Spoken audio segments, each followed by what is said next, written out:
I started for the lecture today. I'm sorry, I forgot to start from the very beginning. Where was I? Yeah, I should see the slides. Why don't I see the damn slides now?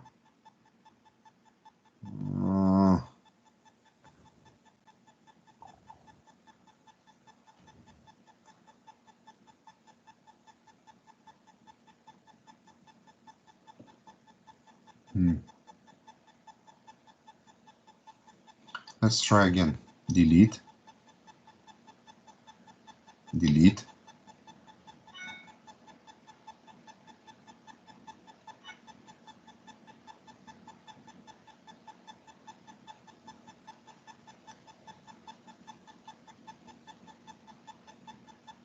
What happened now?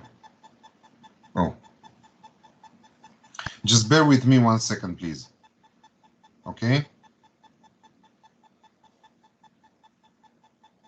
Sure.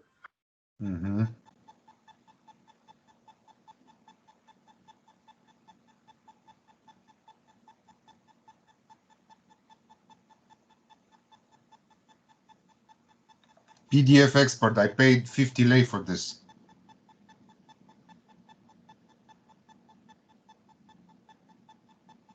No, it still don't do that. Oh.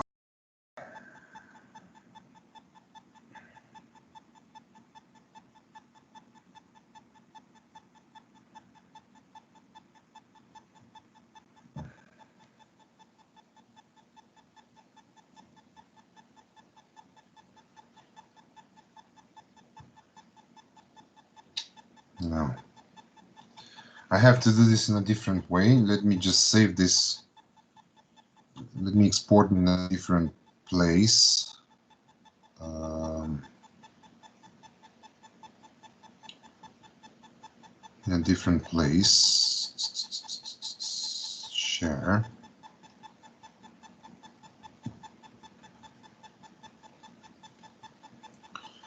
I'll send it to Google Drive because I need it anyway.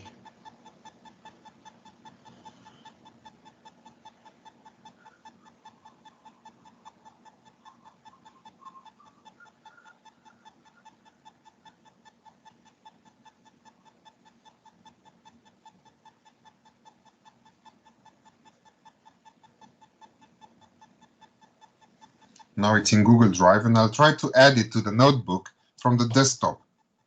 You see what I mean? Yes, maybe it will work. Probably, because I need to. I'm gonna make you something very nice. We have the black book and the slides on the same page, and I write on the slides and next to the slides. Huh? This is so cool. Let me just try. Where are Teams? Okay, back. Right. Class notebook. Now I'm on the desktop, trying to solve the stuff.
There you go. Well, it's kind of big, but it's nice. Okay.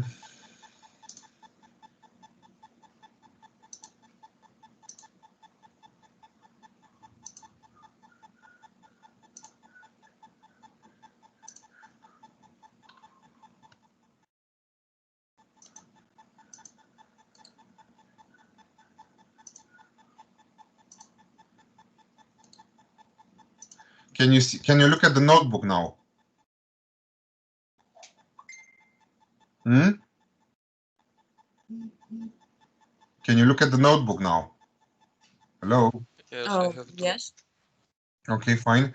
So you've got 2, 3 on the lectures section, in the lectures section,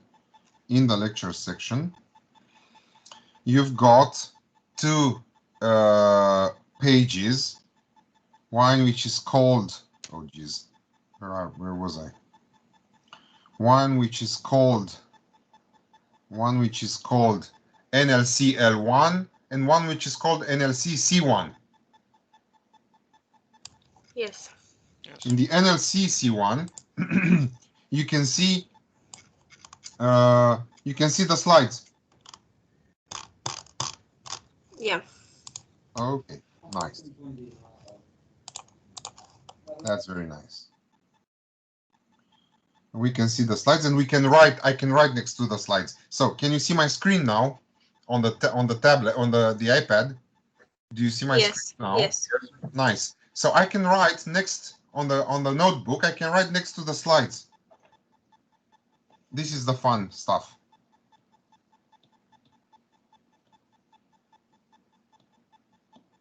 You see? Yes. Cool. Now this is what you wanted, right? Huh? Yep. Thank you. Cool. So this is working. So I'll have to make all the slides like this. Right. So now you're watching my screen, and then you can look in the notebook when you study. Okay. Okay.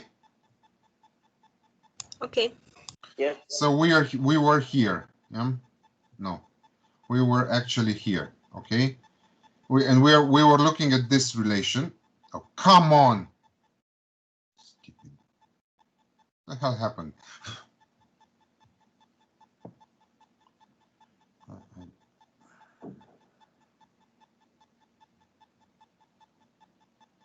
Yeah. We were looking at this relation, okay? And I was telling you that this relation means that if this is x and this is t, this is x star, okay? Parallel lines to the time axis, okay? You see what I mean? Yes. Okay, fine. Right. We call x star isolated if there is a neighborhood of x star which contains no other equilibrium point, just like the pendulum has isolated equilibrium points. Another interesting remark is that any equilibrium point is a singular point of the vector field. It's actually a stationary point, yeah, of this vector field. Okay, so that means that phi, if you remember the phi from the Cauchy problem, phi of t and x star equal to x star is a constant, is a trivial solution of the system. Okay, is a trivial solution of the system. It's always a trivial solution of the system, but it's still a trajectory and a solution of the original nonlinear system. Okay? Right? Right. We've got here a few simple examples. We have x dot equals sine of x. This is a simple example. This looks like a scalar pendulum. Do you agree? This is like a scalar pendulum. Okay, with the equilibrium points, we discovered this last time, xk equal to kp, with k an integer, and they're all isolated points. Why? Because k is not a real number, or not even a rational number, okay? Then we look at the second example. This is very easy to compute. You just set to 0 both of these equations, 0, 0. And then you've got x2 equals -1. Okay? And x1, if x2 is -1, then you've got x2 squared -1 equal to 0, or not. X1 is -1.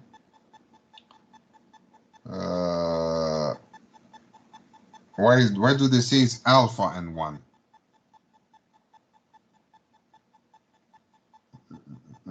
X2 is -1. Oh, x2 is -1. Sorry, x2 is -1. x2 is -1, and that means that the second equation should become 0, x1 equals 0, but I'm afraid this is not the case here. Or is it? Oh, it is the case. It is the case. It is the case. And the second equation becomes 0, x1 equals 0, which means x1 is just a real number. True? It's any real number. So that means that all the equilibrium points are of this form. But since alpha is a real number, none of them are isolated because they are continuous in the variable alpha. Okay? They should be kind of discrete to consider them isolated. And then we've got the x2 equals 2 square root of x. Okay? With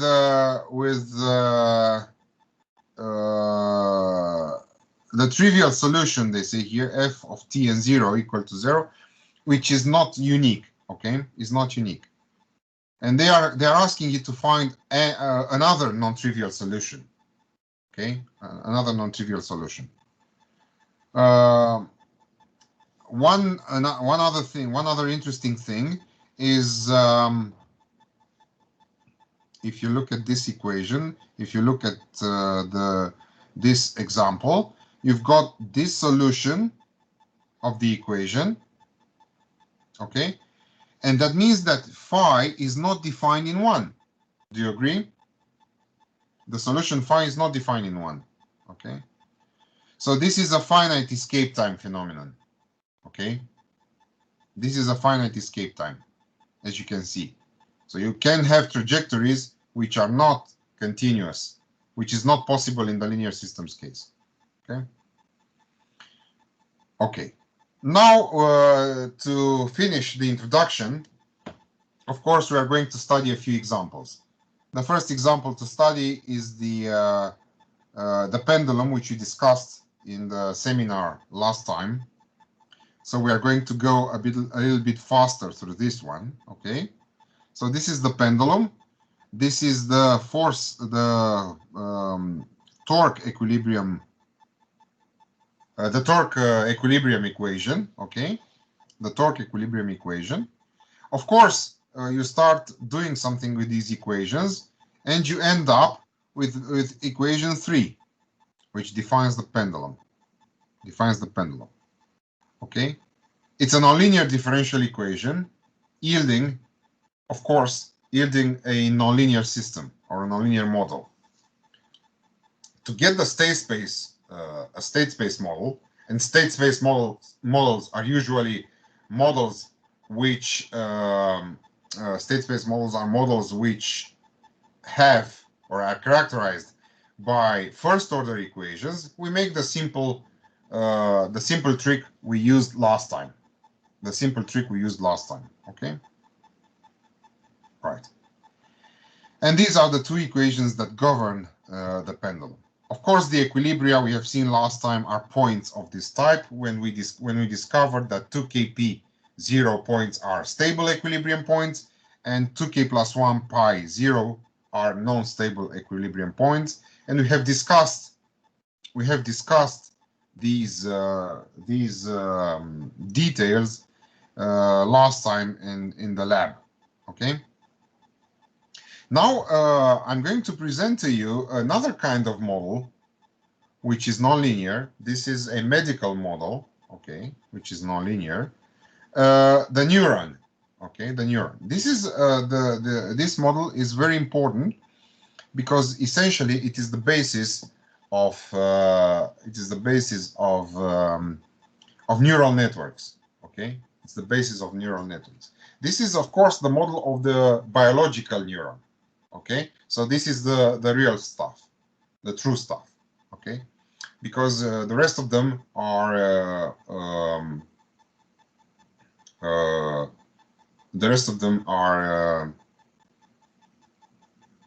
just approximations essentially of this guy. Okay. Okay, so the neuron is formed, as you can see here, from an axon. It's got terminal branches, it's got a cell body, it's got dendrites. So all these things have to be inputs, states, and outputs. Okay.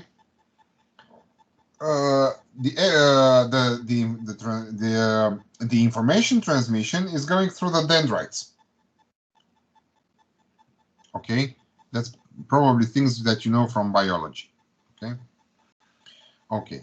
The neural connections are, of course, the synapses. How does the information get transferred from one neuron to the other neuron?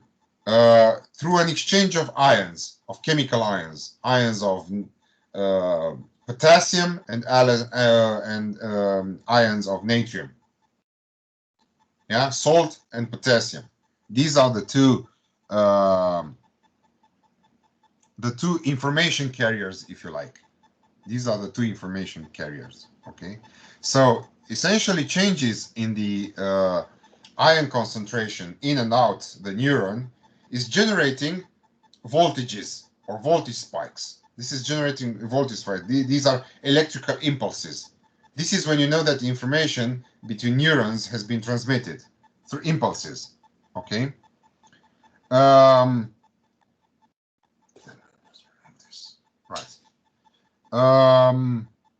The neural activity, it says here, which is called the state of the neuron,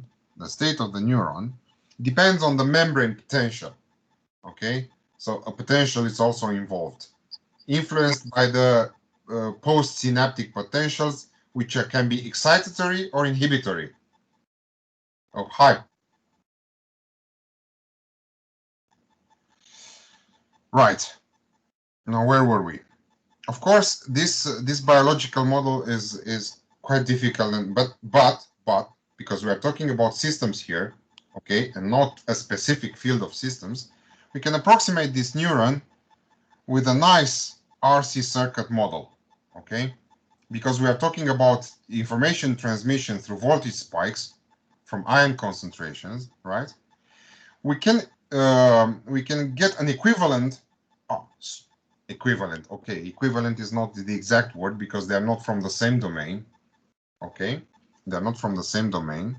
They're from different domains, but they're equivalent models. Okay, so we can have an electrical equivalent model of the biological neuron that we have seen here. Okay, we are trying to mimic with this circuit what's going on, what exactly is going on in the neuron and the information transmission between neurons. Okay, and we've got these concentration equations here. Okay, as you can see, we have the natrium concentration involved and the potassium concentration involved. Okay, okay, right. So they say here that EJ, GJ, and IJ represent the equilibrium potential of the ion, the conductance, and the current. IJ is a current actually on channel J. Okay.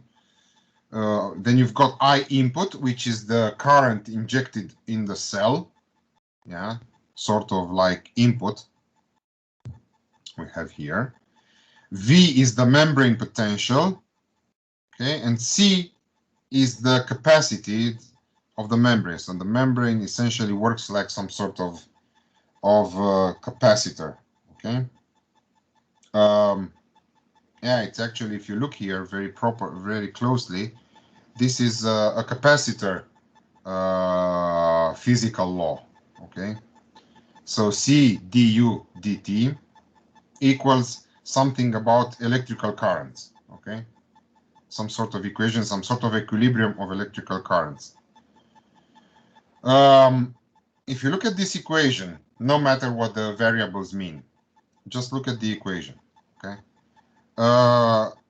It's no longer linear if you look very closely, okay? This is no longer linear because here we've got V, we've got other things, or V is here, and these are also depending, the G's are also depending on the time. So this is, at least from this perspective, this model is no longer a linear model. So we cannot use the tools that we know, or exactly the tools that we know, to analyze this guy. Right. Of course, we can further write the true nonlinear model of these things. Okay. So the nonlinearity is explained here very nicely, is that the G's here, the G's, who are the G's? The G's are the conductances, if I'm not mistaken, okay, depend on the membrane potential, so they depend somehow on V. This dependence leads automatically to a nonlinear system, okay? We've got here, we've got two equations.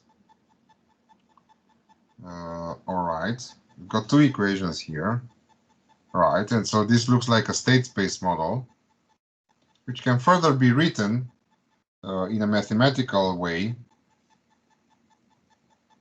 generalized in these two equations. And here we've got two kinds of equations: the activation equation and the signaling equation.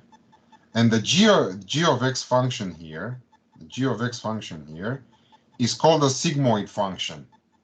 Why is it called a sigmoid function? Because it looks, I didn't draw it very nicely. Let me try again.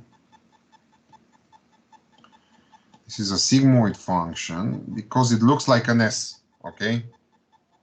It looks like an S. Its graph looks like an S, okay? This is a sigmoid function. Now, this is one neuron. Now, if you've got n neurons, okay? For each neuron, J from 1 to n, you can write such equations, okay? So the neural network is an interconnection, essentially, between these kind of models, okay? Interconnection. This is something which occurs quite frequently in the nonlinear setting, yeah? Especially in mechanical systems, electrical systems, electromechanical systems. They are usually interconnected to each other. That's why the models that you have in the nonlinear systems become also very complex. Okay. First of all, you can think also of nonlinearity as some sort of complexity, because it's not the same as linear equations. Of course, complexity, this I can talk more. I can say more things about these things. Complexity in this case, in the nonlinear setting that we have started, complexity means the way these equations look like and the kind of nonlinearity is present in these equations. Because there's one thing to have only a sign, like you do in the pendulum, as it's a completely different thing to have some sort of saturation or relay or some other type of nonlinear phenomenon. And of course, even if you have weak nonlinearities like sine, square root, logarithm, or God knows what else, polynomial is very common in nonlinear. Even if you have these things, if they are very much combined, usually, even if you have one or two equations which are nonlinear, they can be so difficult that it becomes extremely complex. At the course of nonlinear systems at B1, for B1, I usually present at this moment the model of a single machine, infinite bus. Single machine infinite bus is essentially a power plant, which is connected through an infinite bus to the rest of the world, and that's called a SMIB. And if you look only at these equations, you'll see a lot of coupling between, like you saw in the COVID paper earlier. You'll see a lot of coupling between variables, mechanical, electrical, and so on. And that thing, even if it's governed by 7 equations, it is very complex because it's very hard to analyze those 7 equations. And what people do usually, physicists, they start neglecting this and that, and they come up with very useful models, approximations of the original system, that describe the behavior that they're interested in quite well. Okay? So there is a bunch of other examples. You can just Google nonlinear systems, and you'll find thousands, millions, billions of models that contain nonlinearities. Okay, I think you also dealt with some of these nonlinearities, because now we are going to classify nonlinearities. I think you have dealt with these things also in the system engineering courses that you had previously. I'm sure you did that. The question is here how to decide on the nonlinearity of a system element. How do you find it out? How do you discover that? You can do that using the mathematical model. So you can just read the equations and you can see that the presence of the nonlinear term, which is not a matrix operator any longer, of course. And the second one is visual, I would say, because you perform experiments, okay, and you see, this is very important, and I showed you last time why it's not possible any longer when I asked you, try to apply the Laplace equation on the pendulum second order equation. And some of you said that Laplace of sine is what? Of course, Laplace of sine is not, the sine is no longer an original Laplace function. That means the Laplace is not working any longer. Ergo, the superposition principle cannot be applied. Okay? The superposition principle is a property highly related to, or actually equivalent to, the linearity of some operator. This is no longer possible. Yeah? So the superposition principle means that t, if you apply to the operator t the variable alpha 1 x1 plus alpha 2 x2, this is alpha t x1 for 1 plus alpha 2 tx2. Okay, and if if the linear t is t of x equals y, okay, so this is alpha 1 y1 plus alpha 2 y2. This is no longer possible in the nonlinear setting. This is gone. This is gone. You cannot do this to the pendulum, to the original model of the pendulum in the equation. Okay, this is completely gone. And if this is completely gone, that means that a lot of or most of, or all the notions as we know are not possible to be applied any longer. We need new definitions. Actually, they are not new, equivalent definitions that the nonlinear systems understand. Okay, right. Talking about the classes of nonlinearities, they say here we distinguish between weak and essential nonlinearities. So the classical ones, when some sort of weird function is spotted, right? When you browse through the model of some system, and you come up, or you run into, or you encounter a sine, a cosine, a square root, or something else, this is called a weak nonlinearity. A weak nonlinearity, and it's weak not because it's thin, or it's weak because it means that near zero, or at very small variations, it can be replaced with the first order term from its series expansion, as we saw last hour.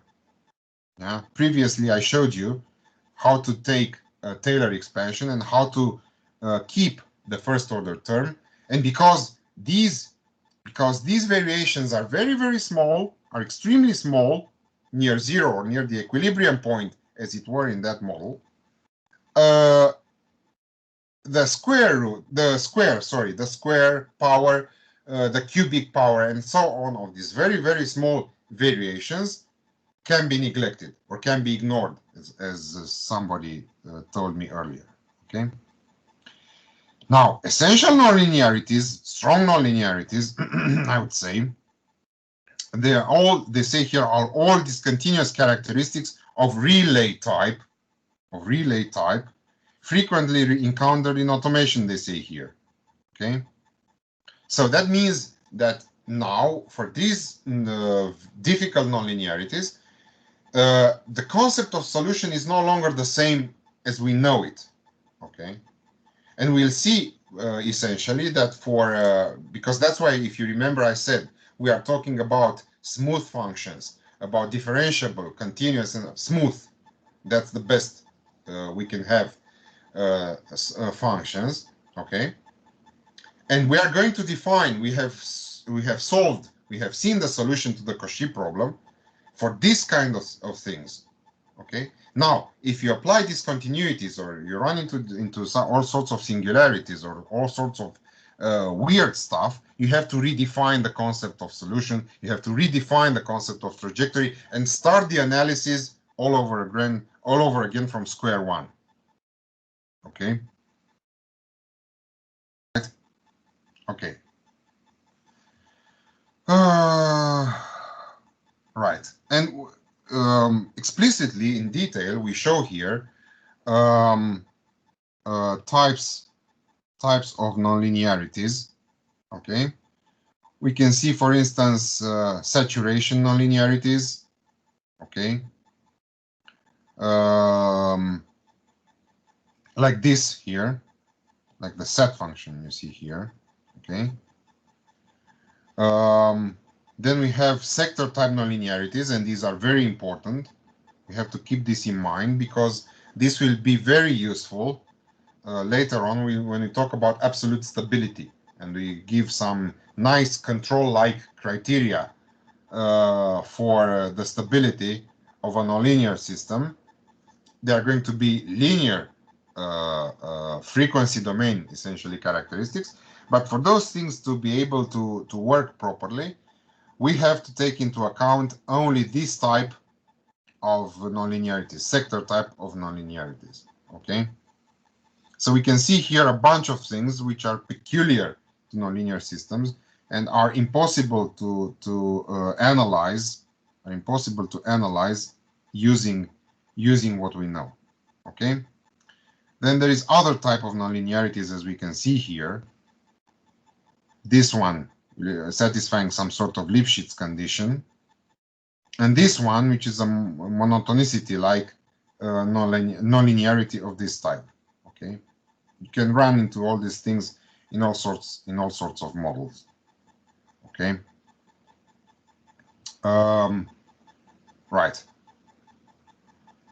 Now we have to somehow sum up and draw some conclusions in this discussion about linear versus nonlinear things. Okay. Right. This is very important. This part here is very important. Okay. What do we lose? What's lost when we go from linear to nonlinear? The first and most important things in the generator of all issues with nonlinear is that we lose the superposition principles. That means we can no longer excite the nonlinear models with a bunch of harmonics and then add up the effects of these harmonics, like we did in the frequency domain methods that we have seen in the previous years. So the frequency domain methods do not work anymore and cannot be taken into account any longer. Okay. And one other very important aspect is that we know that when we have a linear system, right, this is the X0 condition, and we have the solution. We have this solution. Okay. This is unique. There is no other one, no other solution. Whereas in this case, depending also on the type of nonlinearity, the uniqueness is no longer guaranteed. Also, the existence of solutions may be possible that is not guaranteed any longer.